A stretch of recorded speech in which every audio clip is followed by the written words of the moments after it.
네, 안녕하세요. 제가 방금 소개받은 정청옥입니다.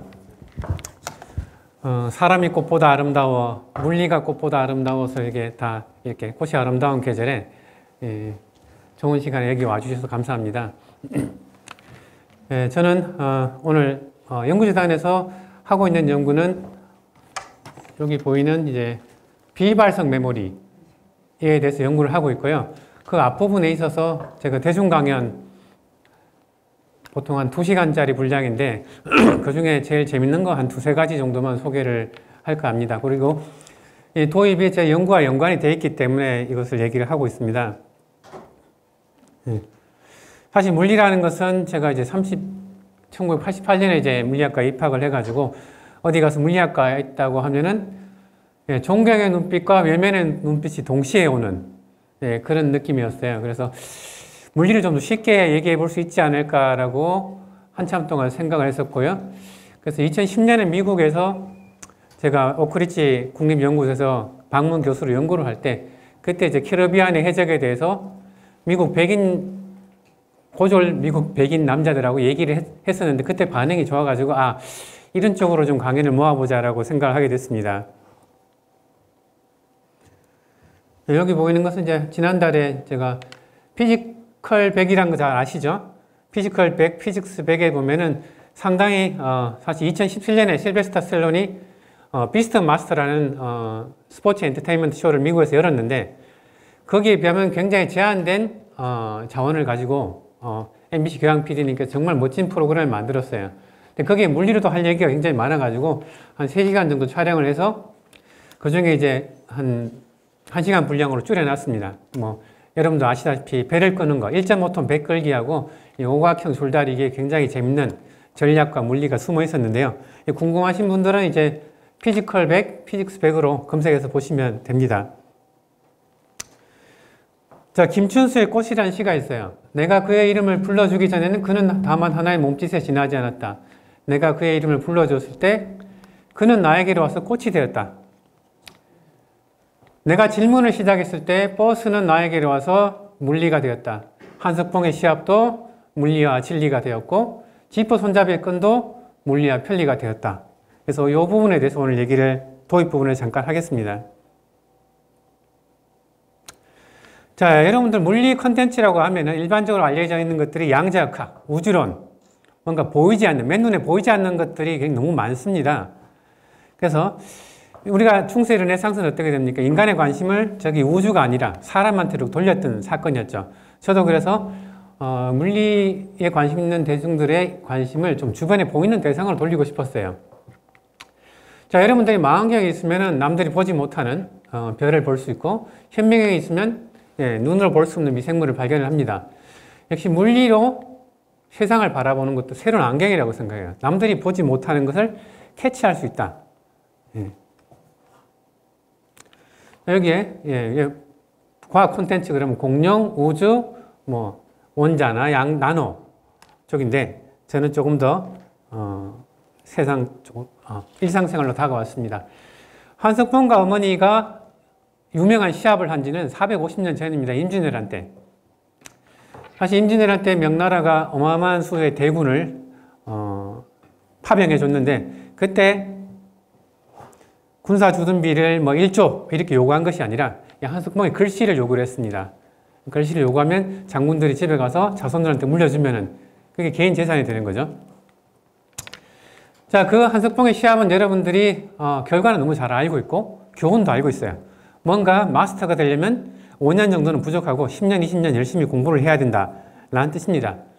근데 물리학자라 그러면 그 일어난 사건에 대해서 그걸 설명할 수 있는 모델을 만들고 설명을 해야 돼요. 그리고 또 다른 미지의 사건이 일어나면 그걸 예견할 수 있어야 됩니다. 자, 어머니는 가지런히 떡을 썰었는데 한석봉은 개발세발 글씨를 쓰죠. 제가 그래서 3가지 가설을 만들어 봤습니다. 어머니가 이길 수밖에 없는 3가지 가설. 어머니가 구묘다. 어머니가 배트 어머니다. 어머니가 제다의 기사다. 이게 훌륭한 가설들이에요. 자, 우리 눈에 빛이 들어오게 되면 여기 망막이 있고 망막에 빛이 들어가면 이제 본다라는 행위가 되는 거죠. 자, 특별한 동물들은 뒤에 휘막이라고 반사판이 있어요. 개나 고양이 같은 밤에 돌아다니는 동물들은 휘막이 있습니다. 그래서 빛이 처음에 들어와서 1차 시도에 성공하면 사람이 보는 거예요. 근데 사람은 1차 시도에서 빛이 실패를 하면 못 보는데 이 개나 고양이들은 이 휘막이 있어서 휘막에 반사해서 다시 망막으로 돌아가면서 빛을 한 번 더 볼 찬스가 있는 거예요. 패자부활전이 있습니다. 그 패자부활전도 실패를 하면 빛이 바깥쪽으로 나갑니다. 그래서 휘막이 있는 동물들, 눈에 휘막이 있는 동물들은 밤에 보면 번쩍이는 것처럼 보입니다. 개나 고양이 눈이 번쩍이죠. 고양이는 항상 번쩍이는데 개를 보더라도 눈이 빨갛게 번쩍입니다. 그런 동물들은 휘막이 있고 빛의 패자부활전이 있기 때문에 잘 본다는 거죠. 구미호도 여우잖아요, 그죠? 어머니가 여우 출신이면 충분히 불을 꺼도 글씨를 잘 쓸 수 있게 되는 거죠. 자, 배트우먼, 그럼 어떻게 됩니까? 불을 꺼도 내가 초음파를 쏴가지고 물체를 센싱할 수 있습니다. 자, 제다의 기사는 스타워즈 보셨죠? 포스를 이용해라. 그 포스가 바로 감이란 뜻이에요. 정신적인 레이더. 자, 그런데 물리학자의 두 번째, 사실 제일 중요한 것은 바로 관찰력이에요. 사실 질문이 제일 중요한데 질문을 이게 좀 이상하다라는 질문을 가지고 두 개를 관찰을 합니다. 자, 붓글씨를 지금 제가 한번 쓰는 흉내를 내보죠. 자, 붓글씨 쓰다가 이 관절, 어깨 관절, 허리 관절 중에 하나라도 삐끗하면 글씨가 엉망이 되죠. 그래서 이건 뭔가 아닌 것 같단 말이에요. 도대체 붓글씨를 쓰는 제어할 수 있는 센서는 어디에 있는가? 바로 빛입니다. 여기서 눈으로 빛이 들어가면서, 즉 시각 센서에서 글씨를 쓴다는 거예요. 자, 여러분들 좀 썰어 보셨죠? 뭐 MT 가서 뭐 당근을 썰든지 무를 썰든지 할 때, 자, 이렇게 써는 사람이 있습니까? 무를? 그럼 어떻게 썰죠? 손가락 대고 칼날을 손가락 둘째 마디에 대고 하나하나씩 썰고 그때 손가락이 개걸음 치듯 움직입니다. 즉 어머니의 제어 센서는 바로 촉각 센서였어요. 불을 꺼도 살아있는 센서라는 거죠. 그래서 물리학으로 이 시합을 보는 순간 이 시합은 어머니가 이길 수밖에 없었던 불공정한 시합이 되는 거죠. 자, 방금 설명드린 거 여러분들 집에 가면 국민학교, 초등학교 동생들 다 이해할 수가 있어요. 굉장히 쉬웠죠. 근데 이 진리를 발견하기 위해서는 450년 만에 누군가 처음으로 질문을 던졌던 거예요. 그게 꼭 저라고 말은 안 하겠지만. 350년 만에 동안에 이 조선과 한국에 얼마나 많은 이공계 천재가 있었겠어요. 수십만 명 있었는데도 아무도 질문을 하지 않았기 때문에 이 쉬운 진리를 발견을 못했다는 거예요.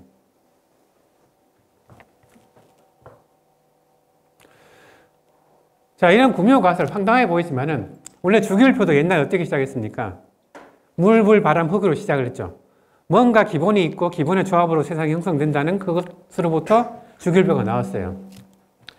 자, 여러분들 잘 아시는 아인슈타인은 1921년에 노벨상을 받았는데 빛이 파동이면서 동시 입자라는 걸로 광전 효과를 설명해서 노벨상을 받았는데 그 다음에 닐스 보어가 노벨 화학상을 받고 그럼 이제 수상 기념 연설을 할 때 나는 아인슈타인 말을 못 믿겠다라고 해버렸어요. 디스를 해버렸어요. 그죠? 같이 권위 있는 사람들은 인정을 해줘야 되는데 그러나 이 닐스 보어의 수소원자 모델조차도 양자역학이 태어나면서 거짓으로 판명이 됐습니다.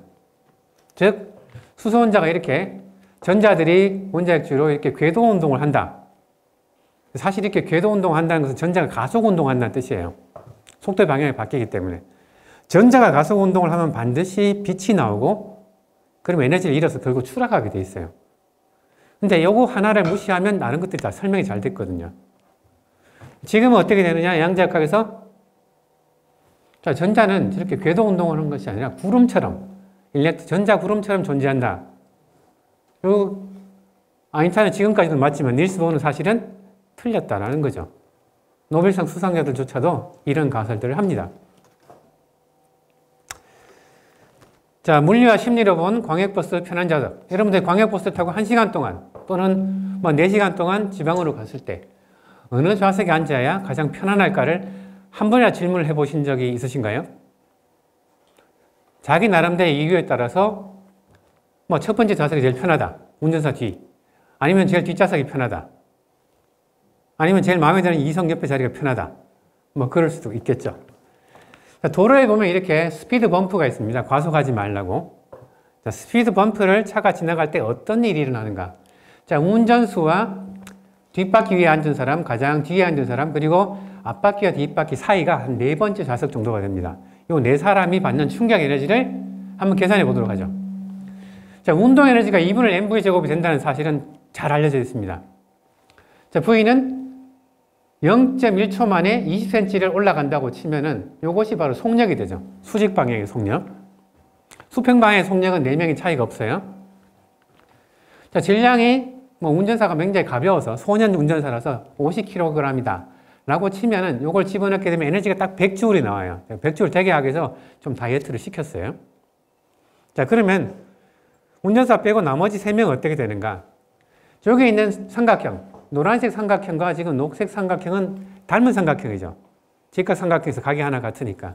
그리고 제일 뒤에 앉은 사람은 빨간색 삼각형인데 얘가 20cm 올라가면 얘는 절반인 10cm가 올라가요. 1대2 닮은 삼각형. 얘는 뒤쪽에 있으니까 예를 들면 얘가 20cm 올라갈 때 얘가 뒤로 한 4cm 오히려 내려갑니다. 그러면 얘는 충격 에너지, 승객이 원하는 충격 에너지를 계산을 하게 되면 자, 앞바퀴에 있는 사람이 100J로 만들었어요. 그러면 뒷바퀴에 있는 사람은 안 움직이니까 0. 사열 좌석은 25만큼, 높이가 이렇게 10밖에 안 되니까 H의 제곱에 비례한 에너지가 되죠. 그래서 25. 뒷좌석은 4만큼 에너지를 받습니다. 자, 앞바퀴만 올라가면 불공평하죠. 뒷바퀴도 올라갑니다. 그래서 앞바퀴가 지나갈 때 4, 0, 25, 100이고 뒷바퀴가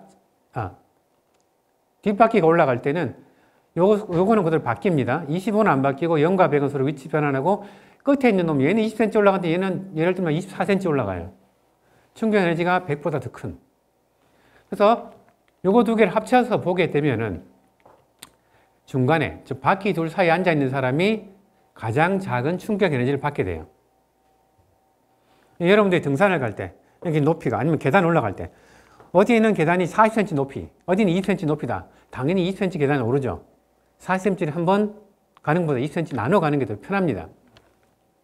그래서 물리로 생각하면 여러분들이 어디 앉느냐? 4번째. 저는 그래서 항상 4번째 좌석에 앉으려고 노력을 합니다. 자, 근데 세상이 물리로만 돌아가지 않죠. 자, 우리는 버스를 하루에 1시간만 또는 2시간만 타면 되지만 이 운전수는 어떻게 됩니까? 하루에 12시간을 탑니다. 그럼 이 운전수는 자기가 방지턱, 사실 운전수는 바로 앞바퀴 위에 정도 있거든요. 지나갈 때 속도를 2배 느리게 가요. 그럼 속도가 시간의 2배가 되면 에너지는 몇 배 줄어드느냐? 4분의 1, 4분의 1, 4분의 1 이렇게 줄어들어요. 그렇죠? 그 다음에 뒷바퀴가 지나갈 때는 천천히 갈 이유가 없습니다. 왜? 회사가 1시간 만에 코스 한번 돌라고 하니까 정상적인 속도로 갑니다. 자기가 지나갈 때는 속도를 2배 줄여요. 자, 그렇게 되면 아까 t 0.1은 똑같은 값이 나왔었고요. t가 0.2, 시간을 2배 들여서 천천히 지나가게 되면 에너지가 이만큼 줄어들어요. 그래서 충격 에너지를 다 합쳐서 보면 앞바퀴 25, 뒷바퀴 31, 앞바퀴 25, 중간 좌석 31, 뒷바퀴 100. 자, 그래서 운전사가 조금 더 자기를 케어하는 사람이라 그러면 여러분들 어디 앉아야 된다? 운전수 바로 뒤쪽에 앉아야 된다는 거죠. 이것도 마찬가지, 요 뒤에 보게 되면, 임산부 보호 좌석. 지금 어느 기사를 제가 찾아봤는데요. 4번째 좌석에 있습니다. 아마 잘은 모르지만, 물리는 잘 모르지만, 뭔가 굉장히 섬세하게 느끼는 사람이 4번째 좌석이 가장 편하다고 생각하셨나 봐요. 그래서 방금 설명드린 것도 질문을 했기 때문에 물리적으로 생각하고 간단한 답이 나온 경우가 됩니다. 자, 지퍼 손잡이에 달린 끈의 비밀, 파손, 수명, 편리, 인류애, 별게 다 나오는데요. 등산복이나 등산 가방에 보면 이렇게 지퍼 손잡이, 고체로 되어 있는 금속 손잡이가 있는 반면에 이렇게 끈이 달려있는 경우가 있습니다. 자, 고체라고 부르는 물질, 뭐 이런 것들은 강체라고 부르는, 그래서 이 물질을 구성하는 원자 간의 거리가 거의 바뀌지 않는 물질을 리지드 바디, 강체라고 불러요. 이 강체를 이용해서는 모든 방향에 힘을 다 줄 수가 있어요. 밀 수도 있고, 당길 수도 있고, 옆으로 칠 수도 있고, 위로 올릴 수도 있어요. 줄이라는 것은 어떻게 됩니까? 당기는 힘밖에 줄 수가 없죠. 물론 무림의 고수가 막 자기 내공을 집어넣어서 그냥 빳빳하게 만든다. 이런 뻥도 치지만은 당기는 힘밖에 못 줘요. 요 화면을 보시게 되면은 잡아당길 때 여기 각도가 대충 한 50도 정도 돼 보이죠? 그래서 내가 빨간색 방향으로 힘을 주면은 그 힘 중에서 사실 파란색이 되겠네요. 파란색 방향에 힘을 주면 요 힘은 자크를 여는데 필요한 힘이고 요 방향, 요것의 수직인 방향의 힘은 반대 방향의 힘, 노란색 힘과 상쇄가 되는데 이 힘은 사실 자크의 수명을 줄이는 힘이에요. 자크가 뜯겨져 나가는 힘이 됩니다. 근데 지금 끈을 달게 되면 이 각도가 줄어들죠. 각도가 줄어드니까 어떻게 되느냐면 이 노란색 불필요한 힘이 크게 감소를 합니다. 자크의 수명이 늘어난다는 거예요. 그럼 요것만 있느냐? 그렇지 않습니다. 조금 전에 말했다시피 여러분들 지퍼 손잡이 부러뜨린 적 많이 있죠, 그죠? 요 부분이 특히 잘 부러집니다. 요거 부러진 이유는 뭐냐면 당기는 힘 말고 쓸데없는 힘, 옆으로 밀고 이런 힘을 줬기 때문에 잘 부러진다. 얘는 그런 힘을 안 주니까 잘 안 부러져요.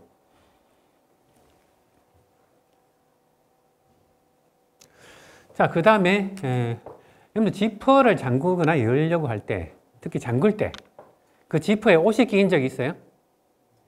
있죠? 옷이 끼면 어떻게 됩니까? 강체의 손잡이를 잡고 잡아당기다가 그때 잘 부러지죠? 근데 끈이 있으면 어떻게 됩니까? 끼인 순간 끈이 살짝 늘어나면서 뇌에 신호를 줍니다. 뭔가 잘못됐어. 그러면 내가 손을 놓을 시간적 여유를 준다는 거죠. 뭐 힘을 세이브한다는 뭐 힘이 얼마나 들긴 들겠어요. 사실은 조그마한 이득인데 파손을 적게 일으킨다는 건 굉장히 중요한 거죠. 예를 들면 여러분들이 등산복을 입고 알프스산이나 에베레스트에서 등반을 하고 있는데 지퍼 손잡이가 떨어져 나갔다. 이거 수리할 수가 없고 큰일 나죠, 그죠? 자, 그 다음에 등산복을 만들려고 하면은 최대한 모든 걸 가볍게 만들어요. 그래서 지퍼가 굉장히 작습니다, 손잡이가. 근데 겨울 등산을 하면 장갑을 끼죠. 장갑을 끼면 개를 찾을 수 있어요, 없어요? 지퍼 손잡이. 근데 끈이 있으면 쉽게 찾을 수가 있습니다.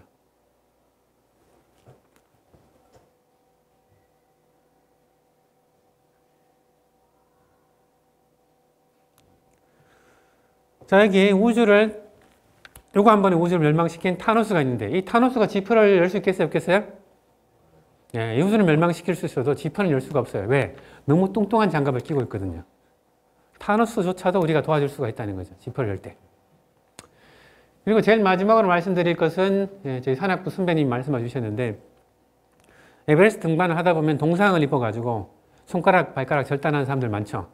극단적으로 손가락 한 개만 남아있다고 생각해 봅시다. 자, 손가락 하나만 남아있으면 이런 손잡이 열 수 있어요, 없어요? 고체 손잡이. 안 되죠? 근데 끈이 있으면 거기에 걸어서 여닫을 수가 있는 거예요. 그래서 이 지퍼 손잡이에 끈이 달린 것을 보고도 여러분들이 생각을 해보면 돼요. 아, 이게 왜 달렸을까? 어떤 편리함이 있을까를 하루 정도 생각해 보셨다면 제가 방금 찾아냈던 이런 정답들을 찾아낼 수가 있습니다. 그래서 제 강연들은 이런 걸로 한 40가지 모아서 한 3시간 정도 강연이 되는데요. 강연의 가장 큰 메시지는 바로 첫 번째 질문이라는 겁니다. 처음으로 질문을 던지면 그 물리나 진리를 처음으로 발견할 수 있다는 거죠.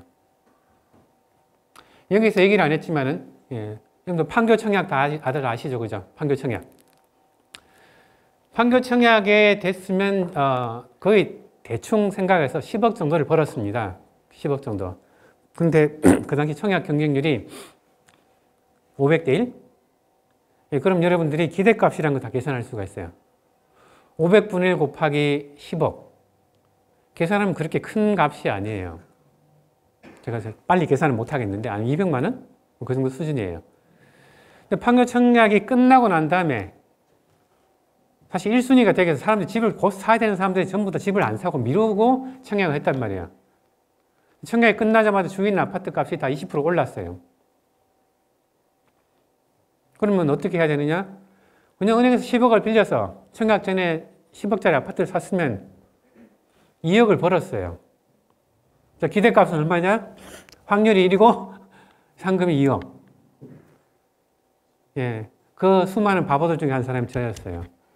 기대값을 수업 시간에만 배웠지 실제 삶에서는 적용해 보지 않았다는 거예요.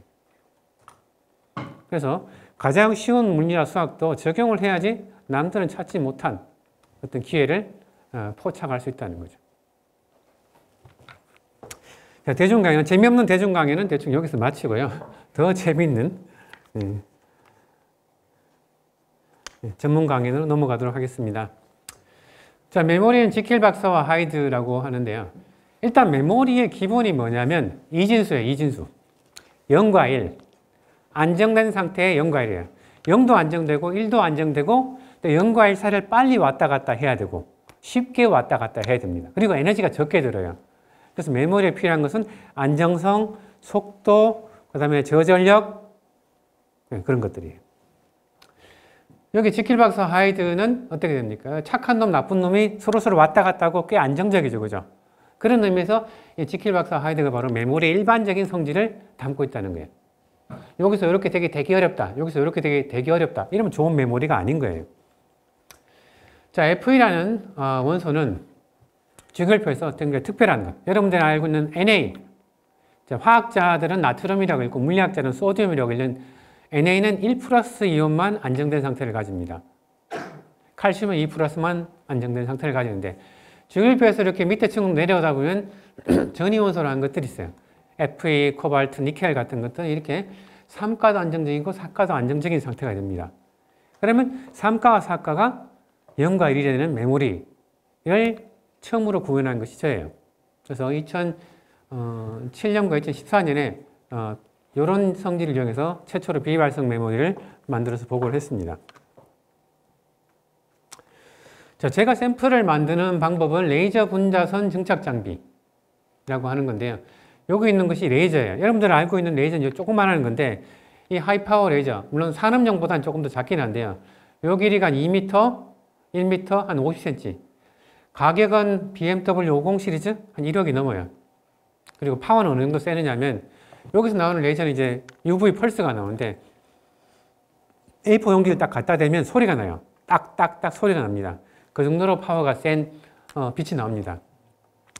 그럼 이 빛을 가지고 머그컵을 때리면 어떻게 되느냐? 포커싱을 잘해서 1mm, 1mm 이하로 포커싱을 잘해서 때리면 그 맞은 부분은 순간적으로 수백만 도로 온도가 올라갑니다. 플라즈마 상태가 돼요. 지금 여기에 타겟이라고 하는 부분이 바로 머그컵 같은 거야. 다결정. 알루미늄 옥사이드 같은. 그래서 때리면 이것이 순간적으로 플라즈마가 되고 그것이 적당한 온도 압력을 맞춰준 단결정 기판. 이게 하얀색 부분인데 거기 들어가면은 여기서는 단결정이 됩니다. 즉 쉽게 얘기하면 그래파이트로 다이아몬드를 만든다라고 생각하시면 돼요.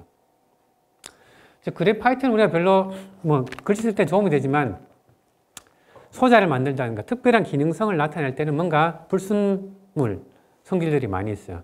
단결정을 만들어야지만 최고의 성능을 이끌어낼 수가 있습니다. 그래서 저는 이 하이파워 UV 레이저를 이용해서 그래파이트에서 다이아몬드를 만드는 그런 식으로 이제 샘플을 만듭니다. 자, 메모리라고 하는 것은 여러분들이 신문을 보게 되면 자기 저항 메모리, 저항 스위칭 메모리, 요건 좀 생소할 거예요. P램, D램, 랜드 플래시 이런 것들이 있는데 자세한 것들은 저도 사실 잘 모르고요. 메모리는 기록 밀도 중요하죠. 1테라냐, 10테라냐 기록 밀도 중요합니다. 속도 중요해요. 읽기 쓰기 빨라야 돼요. 비발성. 컴퓨터가 갑자기 내가 한글 작업을 하고 있는데 갑자기 정전이 됐습니다. 그럼 세이브 안 한 것 다 날아가죠. 그런 것들을 휘발성 메모리라고 하고 이것이 대부분이에요. 그럼 비발성 메모리는 뭐냐? 갑자기 정전이 돼도 켜면 그대로 다 남아있는 것이 비발성 메모리예요. 지금도 있긴 있는데 가격이 비쌉니다. 그래서 어디에 쓰이느냐? 애들 장난감에 써요. 애들은 게임기 켰는데 부팅하느라고 5분 걸리면 게임기 던져버리죠. 그래서 애들 게임기에는 비발성 메모리가 쓰이긴 합니다. 자, 그것을 빠르고 고밀도 비발성되게 그리고 저전력으로 구현을 해야 되는데 저항 스위칭 램은 여러 가지 성질 중에서 스위칭 내구성 몇 번 스위칭을 할 수 있냐? 100만 번. 그럼 이 메모리는 아직까지 한 달밖에 못 쓰는 메모리가 되는 거예요. 근데 한 달 써서 버려야 되면 이 메모리 안 파지는 거죠. 요거 빼고 나머지 성질들이 다 좋습니다. 저는 그래서 대부분의 이제 노벨상 근접할 만한 사람들이 이 알렘 쪽으로 전 세계 1000개 그룹에서 한 20년 동안 논문이 수만 편이 나왔습니다. 근데 이게 상용화 안 될 것 같거든요. 그러면 어떻게 돼요? 노벨상 수상을 노리는 사람들이 다 이 시장, 연구 시장에서 다 빠져나갑니다. 저는 이제 보다 보니까 뭐 전략이 좀 이상한 것 같아가지고 새로운 전략으로 이 문제를 한번 해결해 보려고 했습니다. 우선 저항 스위칭 메모리의 기본에 대해서 말씀을 드리겠습니다. 저항 스위칭 메모리는 이렇게 하부 전극과 상부 전극이 있고 중간에 이렇게 파란색 부분은 절연체입니다. 그래서 요것은 지금 절연 상태, 뭐 굳이 얘기하자면 0인 상태가 됩니다. 요것을 전압을 걸어서 1인 상태를 만들어줍니다. 뭐 상하부 전극으로서는 뭐 지금 보이는 PT, 백금, 금, 여러 가지 합금, 그 다음에 절연층은 주로 산화물들이 많이 씁니다. 금속 산화물들이 절연층이 많습니다. 예외가 간혹 존재하긴 하지만, 그래서 전압을 한번 이렇게 쓱 걸어요. 다시 한번, 너무 빨랐나요? 요거 보세요. 자, 전압을 걸어주게 되면 지금 전류량이, 처음엔 전류량이 굉장히 작습니다. 그러다 갑자기 전류량이 높아지는, 지금 이게 로그 스케일입니다. 상태. 그래서 고저항 상태에서, 부도체에서 도체 상태로 바뀝니다. 그리고 한 번 더 전압을 반대 방향으로 걸어주게 되면 전류가 적게 들어가는 후도체 상태가 되는데, 이때 내부에서 무슨 일이 일어나냐? 벼락이 칩니다. 그래서 고전압을 걸어주게 되면, 여러분들 벼락이란 거 알고 있죠? 구름과 땅 사이에 전압이 많이 걸리면 갑자기 공기가 전기를 잘 통해서 전류가 엄청나게 흐르잖아요. 이 벼락이 치는 것을 도전성 필라멘트라고 부릅니다. 필라멘트, 굉장히 가는. 그래서 필라멘트가 생성이 되면 이게 도체인 상태가 되고, 전류가 굳이 파란색으로 흐르지 않아요. 왜냐, 이쪽은 고속도로가 있으니까. 요거는 끊어진 상태가 됩니다. 다 없어도 되고, 부분적으로 끊어져도 부도체 상태가 되는 거죠. 그래서 전압을 이용해서 이 상태와 이 상태를 재현성 있게 왔다 갔다 하면 되는 거예요.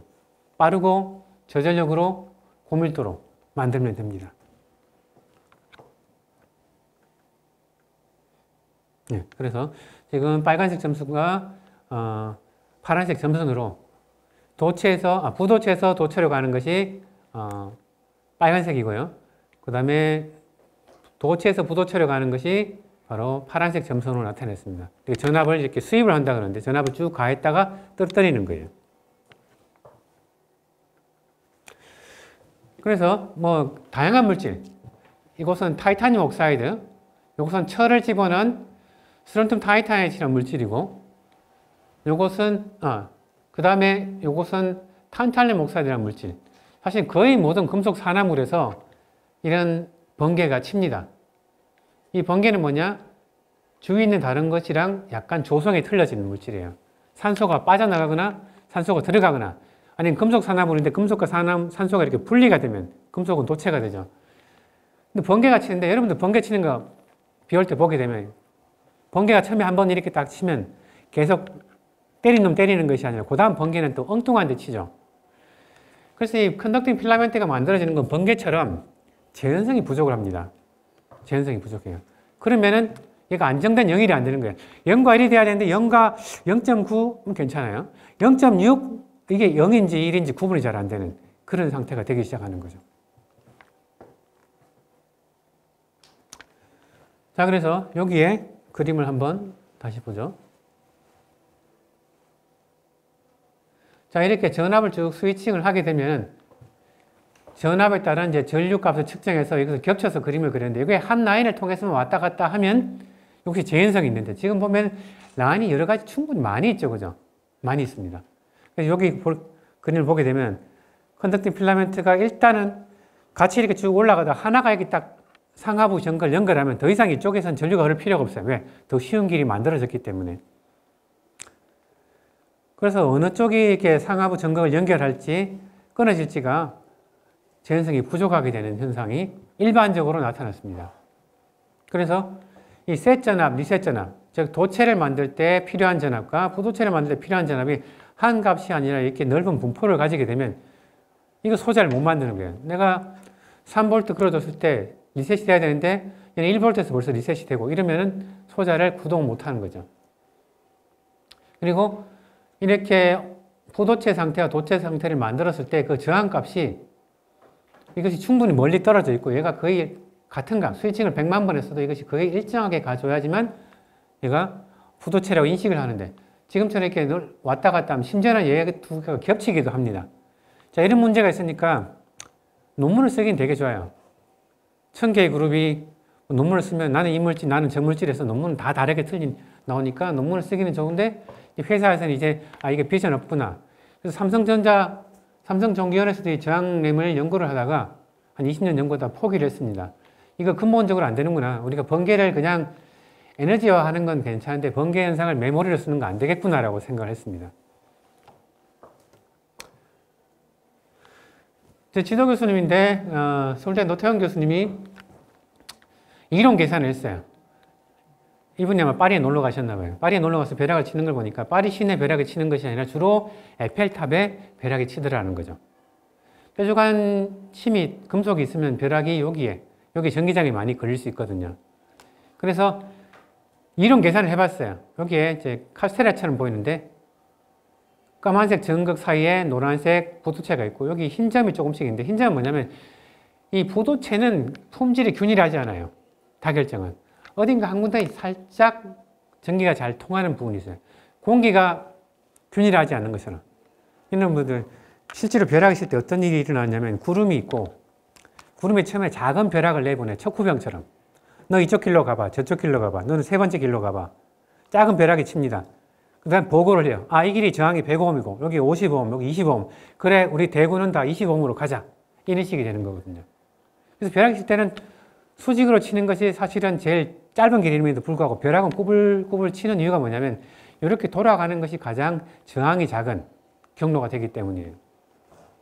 그러면 내비게이션으로 길 찾아갈 때도 어떻게 합니까? 제일 짧은 패스를 지나가는 것이 아니라 제일 넓은 길로, 안 막히는 길로 찾아가는 것과 똑같은 현상이 됩니다. 자, 그런데 거기에 계산을 할 때 여기다가 피레침처럼 상부정각 밑에 피레침 하나 박아 넣었어요. 그랬더니만 셋 전압과 리셋 전압이 이렇게 넓은 분포를 가지는 것이 아니라 굉장히 좁은 분포를 가진다는 것이 이론 계산으로 밝혀냈습니다. 그래서 지금 상부 전극, 하부 전극 있고 부도체가 있고 이 보라색이 이렇게 조금이라도 전기가 잘 통하는 부분인데 그래서 걔를 찾아서 이렇게 꾸불꾸불 찾아가지만은 출발점은 여기에 피레침, 까만색 피레침을 세워놓으면 여기서 출발하는 것보다 어렵죠? 저기요.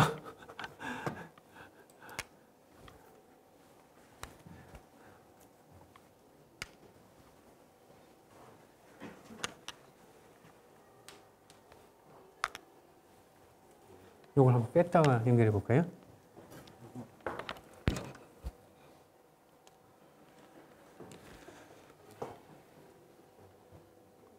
사실 자연과학 이공계하는 사람들은 이 기술을 100% 믿지는 않습니다. 항상 이렇게 어느 정도 신뢰도가 있다는 걸 알고 있어요.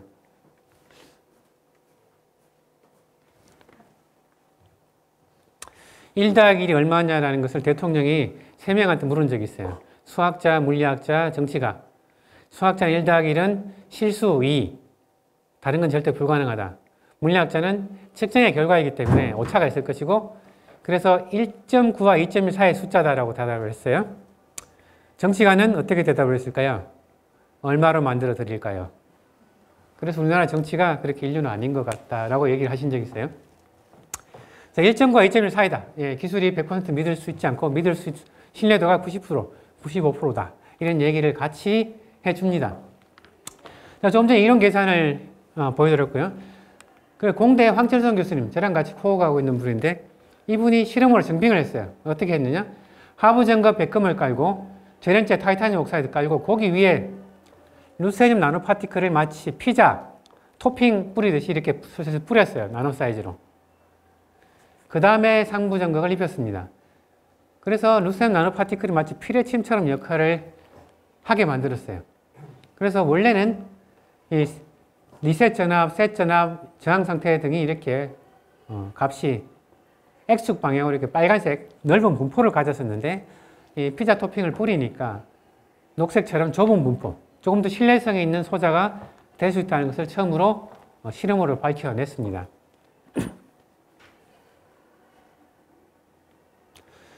저는 그런데 이 전략을 보고 이 전략이 좀 이상하지 않나. 대해 좀 의문점을 풀었습니다.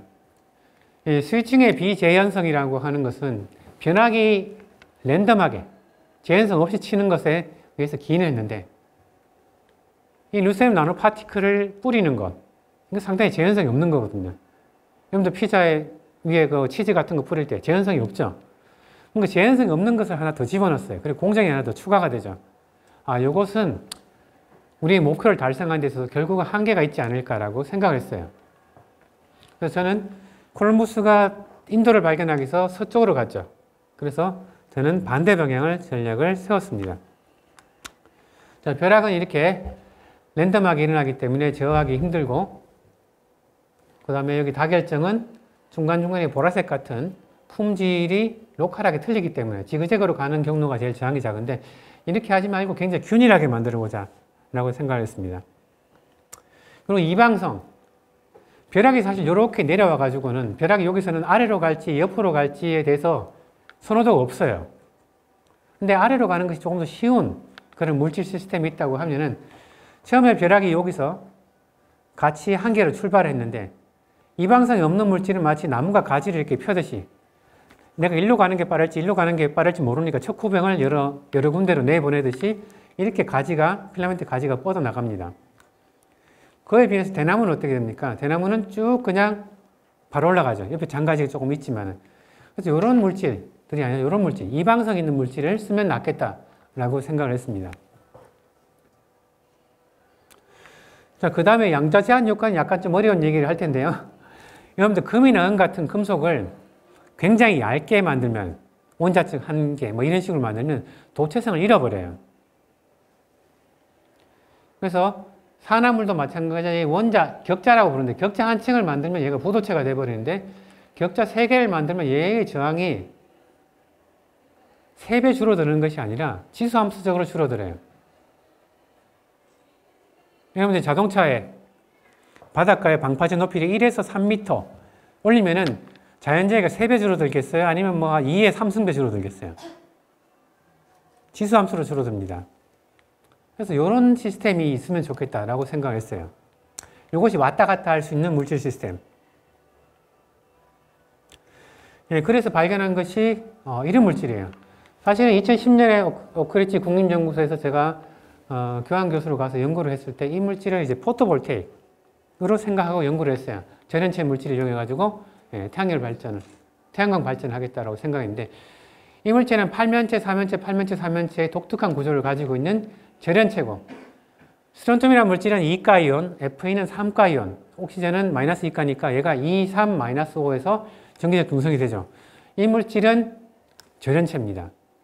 그런데 화학에서 이 물질을 산소를 집어넣는 실험을 했더니만 이게 산소가 비어있는, 3면체 산소가 하나씩 비어있는 거기에 산소가 들어가서 도체가 된다는 현상이 잘 알려져 있었어요. 따뜻하게 가열한 다음에 산소를 집어넣으면 돼요. 그런데 아무도 질문을 하지 않았습니다. 무슨 질문? 내가 전기를 이용해서 이 둘 사이에 왔다 갔다 하게 할 수 있지 않을까라는 질문을 하지 않았어요. 사실 미국에 있을 때 그 질문이 머릿속에 떠올랐습니다. 그러면 어떻게 됩니까? 누구한테도 발설을 하면 안 돼요. 이런 중요한 첫 질문은. 한국에 와서 대나무 숲에 가서만 얘기를 하고, 한국에 와서 실험을 해서 결국 세계 최초로 발견을 했습니다. 마찬가지 누구라도 질문했으면, 샘플 만들어서 전기 전압 가하는 것은 대가들, 제가 포닥을 동경대에서 도쿠라 교수라는 분과 같이 했는데, 이분 랩에 있었으면 이 아이디어를 실험하는데, 테스트하는데 3일에 걸려요. 3일. 샘플 만들고 측정하고 소자 만들어 측정하는데 3일이면 됩니다. 물론 한국에 들어와서 이걸 만드는데 꽤 많이 걸렸어요. 5년인가? 6년인가 걸렸습니다. 제가 농담삼아 제 전공이 뭐냐 물으면은, 여러분도 전공 그러면 반도체 물리, 뭐 고체 물리, 광학 물리, 근데 제가 출장 물리라고 불러요. 출장 물리. 저희 실험실에서 샘플을 만들고 중요한 측정은 서울대에서 가거나 포항공대 가거나 출장 가서 측정을 합니다. 보따리 상이는 거죠. 그렇게 하다 보니까 3일 내에 발견할 수 있는 것을 5년 정도 걸리긴 했지만, 그래도 남들이 그 질문을 떠올리기 전에 제가 다행히도 제일 먼저 할 수 있었어요. 그래서 정기적으로 산소 이온은 마이너스 2가니까 마이너스 2가 이온을 집어넣었다 뺐다 하니까 포도에서 도체가 된다는 될 수 있지 않을까라고 질문을 했고, 예. 일단 이 부분은 이제 미국에서 했던 연구 결과입니다. 그래서 방막, 아까 PLD라는 레이저 펄스 증착법으로 이런 상도 만들 수가 있고, 이런 상도 만들 수가 있고, 그리고 그걸 끄집어내서 얘들 둘이 산소를 넣었다 뺐다 할 수 있는 것들을 다 확인을 해서 논문을 실었습니다. 어드밴스 머티리얼이라는 저널이고요. 이것도 사이언스 정도의 굉장히 희귀한 저널이 됩니다. 그때 제가 아침 8시까지 출근해가지고 7시까지 일을 했었어요. 그때 주 50시간 일을 했던가? 그래서 연구, 테녀, 사바티카 교수라고 그러는데, 연구년 교수가 가서 이렇게 열심히 일을 하니까, 호스트는 굉장히 좋아했지만, 다른 연구년 간 교수들이 싫어했어요. 그때 한 달에 100만 원 정도 주면서 엄청난 일을 시키더라고요. 근데, 중요한 연구 아이디어를 가져왔기 때문에, 저는 전혀 억울하지 않았습니다, 나중에는. 그래서 지금, 그때, 오크리지에서 했던 연구는 산소를 그냥 화학적인 방법으로 넣었다 뺐다 하는데 성공했던 거고요. 한국에 들어와서 꾹 입 다물고, 샘플을 이렇게 만들었어요. 기판 위에 하부 점각 입히고, BM, 브라운밀라이트 페이즈라고 부릅니다. 정확한 이름은, 화학적으로. 그래서 8면체, 3면체가 있는 구조의 샘플을 만들어서 TM으로 구조를 확인한 다음에, 상부 점각 입혀서 스위칭을 하니까 바로, 메모리가 나왔습니다. 생각대로 T. 보통 연구자들이 아이디어를 내면 10개의 아이디어를 내서 이것이 논문이 될 가능성이 있는 경우는 보통 2개 정도예요. 근데 낸 아이디어가 바로 논문이 됐던 굉장히 행복했던 첫 기억이었습니다. 2014년이군요. 4년이 걸렸군요. 4년. 그래서 아이디어가 재밌으니까 황철성 교수님, 김명 교수님 다 서울대 공대에 계시는 굉장히 바쁘신 분들인데 엄청나게 도와주셨어요. 이분은 서울대 4호 석좌 교수고 박사 제자들만 석박사 대학원생이 50명쯤 있어요. 너무너무 바쁜 사람인데 자, 이걸로 메모리를 만들었는데 뭔가 재현성이 좀 떨어져요. 이렇게 8면체, 3면체, 8면체, 4면체가 돼가지고 4면체에 있는 부분에 산소를 채워가지고 하나하나 피레침을 마치 이게 뭐라 그러죠? 강가에 이렇게 돌멩이 있으면 이렇게 디디고 넘어가는, 영어로 스태핑 스톤이라고 하는데, 이렇게 징검다리, 징검다리처럼 중간중간 2, 4층에 4면체를 8면체로, 산소를 집어넣어서 8면체를 만들어서 건너가서 굉장히 안정적으로 스위칭이 할 거라고 생각했는데 안정성이 떨어졌어요. TM을 자세히 보니까 여기 기판과 하부점각과 저림체층 사이는 원자층 단위로 평평하게 만들어졌는데 여기의 부분은 굉장히 거칠거칠하다는 거예요. 그래서 필라멘트가 이렇게 쭉 만들어지다가 여기 목적지에 다 왔는데 그냥 직진하는 게 빠르지 않고 옆에 보니까 툭 튀어나와가지고 더 가까운 패스가 있다고 생각하면 어떻게 되겠어요? 여기서부터 가지를 이렇게 여러 개를 펴는 거예요. 가지가 하나가 올라가는 것이 아니라. 자, 그래서 그 다음 물질로서는 무엇을 했느냐 하면은 자, 여기에 중간에 요약을 한번 하고 가겠습니다. 자, 기존의 RLEM 수만 편의 논문에서 나왔던 것은 바로 이렇게 중간중간에 로컬 디펙트, 결함, 전기가 조금 잘 통하는 결함이 있는 다결정을 이용해 가지고 벼락을 치게 만들었고, 서울대 두 교수님은 피레침을 넣으니까 조금 더 재현성이 있고 여기서만 벼락이 잘 친다는 거죠. 저는 어떻게 했느냐면 이 BM이라는 특별한 물질, 브라운밀 같은 물질을 이용해 가지고 여기에 지금 이게 입체입니다. 여기 3면체 9개, 3x3 9개를 산소를 집어넣어서 8면체를 만들게 되면 여기 8면체가 3, 3, 3, 27개가 있으면 마치 27개가 무슨 역할을 하느냐? 피레침처럼 작용을 하는 거예요. 여기에 전압이 잘 걸리고 산소를 더 잘 이동시키는 거예요. 그러니까 여기서 새로 만들 필요가 없어요. 그냥 여기서 쭉쭉쭉쭉쭉 직선으로 올라가는 대나무처럼 올라가게 된다는 거죠. 그래서 이렇게 해서 메모리가 쉽게 된다고 생각을 했고 메모리는 됐는데 앞불사 여기가 높이가 틀린 거예요. 그럼 여기쯤 와서 이렇게 여러 가지 탐색을 하다 보면 필라멘트가 가지가 한 개가 아니라 두세 개 또는 10개 이상이 된다는 거죠. 그럼 세 번째 어떤 물질을 찾아야 되느냐? 여기도 원자층 단위로 평평하게, 즉 이 두께가 같으면 여기서도 10.2나노, 10.52나노다. 그럼 여기서 10.52나노가 되게 만들면은 대나무가 이렇게 자라든 이렇게 자라든 어디서 자라든지 대나무의 성질은 같다는 거죠. 즉 도체의 상태가 같다는 겁니다. 그래서 이 물질을 찾아봤습니다. 찾아본 결과 코발트 대신에 아이온, 철을 쓰면 된다는 것을 문헌을 통해서 찾았어요. 그래서 네, 역시 샘플을 만들고 기판 하부 전극 SRO라는 것이 굉장히 유명한 하부 전극입니다. 그 다음에 브라운 밀러라이트 SF, 아까 8면체, 4면체가 아니라 전원체 구조의 물질을 만들고 금을 입혔어요. 금은 연구할 때 굉장히 많이 사용하는 상부 전극입니다. 물론 여러분들 핸드폰에도 금이 굉장히 많이 들어가 있어요. 일반적인 전극, 구리 같은 것들은 잘 변합니다. 금은 잘 변하지 않아요. 그래서 핸드폰을 뭐 수천 대 모아서 이렇게 태우면 이 금이 줄줄 빠져나오는데 허가받은 공장에서 해야 돼요. 자, 그래서 BMSFO를 이용해서 스위칭을 하니까 이 100번 스위칭할 동안 아까는 이 스위칭한 커브들이 서로 쭉 넓게 분포를 가졌었는데 지금 분포가 거의 다 사라지게 되었죠. 그래서 이것을 또 좋은 저널에 발표를 할 수가 있었습니다.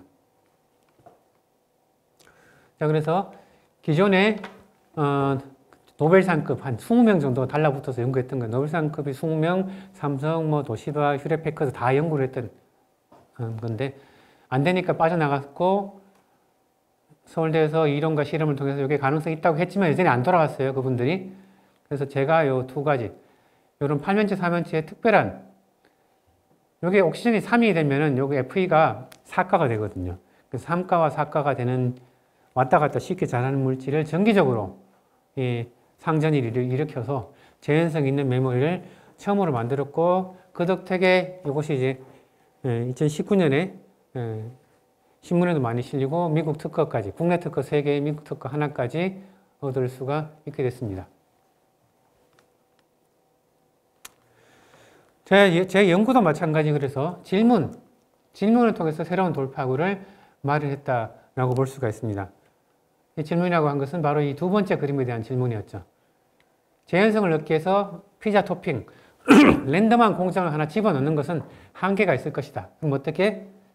이렇게 랜덤하고 불균일한 물질이 아니라 균일한 단계혈정을 이용해서 차근차근 징검다리처럼 도전성 필라멘트를 만들 수 있는 물질을 찾아서 새로운 메모리를 만들면 되겠다. 이렇게 돌파구를 찾아냈습니다. 생각보다 좀 빨리 지나갔네요. 이것은 이제 미국 특허를 내는 건 보통 한 2년 정도 걸려요. 비용도 한 2천만 원 정도 들고요.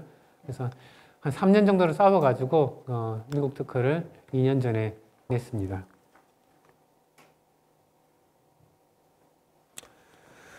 생각보다 한 10분 정도 빨리 끝나는데요. 사실 뒷부분에 과학적인 내용이 너무 많긴 한데 일반 대중들이 알아듣기가 좀 어려운 내용이라 가지고 마지막은 여러분들 Some beautiful paths can't be discovered without getting lost. 주로 이제 방황하는 청소년들한테 해주는 말이에요.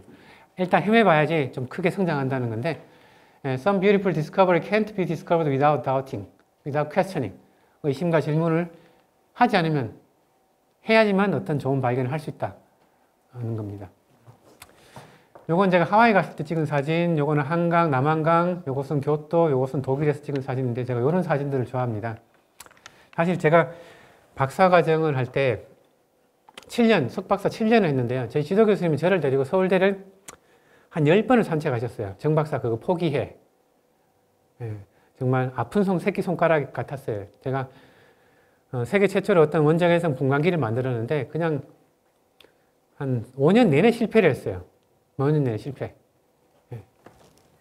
근데 실패를 많이 하다 보니까 이제는 실패하는 게 별로 두렵지가 않게 됐어요. 그래서 여건이 안 좋은 작은 학교에 있으면서도 좋은 아이디어를 가지고 그리고 운도 좋았고 정말 많은 분들이 도와주셔가지고 의미 있는 연구를 하게 됐습니다. 네, 감사합니다.